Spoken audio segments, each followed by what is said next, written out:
प्रत्येक इंद्रियाचा जो विषय आहे, किती विषय? शब्द, स्पर्श, रूप, रस आणि गंध. शब्द कशाचा विषय आहे? कानाचा विषय काय आहे? शब्द. त्वचेचा विषय काय आहे? स्पर्श. डोळ्याचा विषय काय आहे? रूप. जिभेचा विषय काय आहे? रस. आणि नाकाचा विषय काय आहे? गंध. या सर्वेंद्रियांनी भगवंताचा आश्रय करणं. तैसा बुद्धिवाचा काये जो माते आश्रवणी ठाये, जो निषिद्धे विपाये कर्मे करू.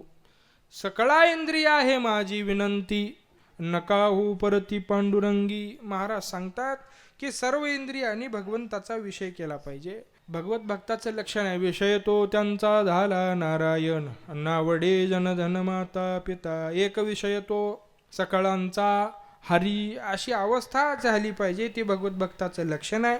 आणि अशा भगवत भक्ताच्या भावनेमधून महाराज काय म्हणतात, आम्हाला या भूतलावरती यायचं आहे. काल्याच्या प्रसादाकरिता, भगवत नामचिंतनाकरता या देहाला यावं लागतं. या देहामध्ये जर भगवंताचं चिंतन घडत असेल तर तो चांगला आहे.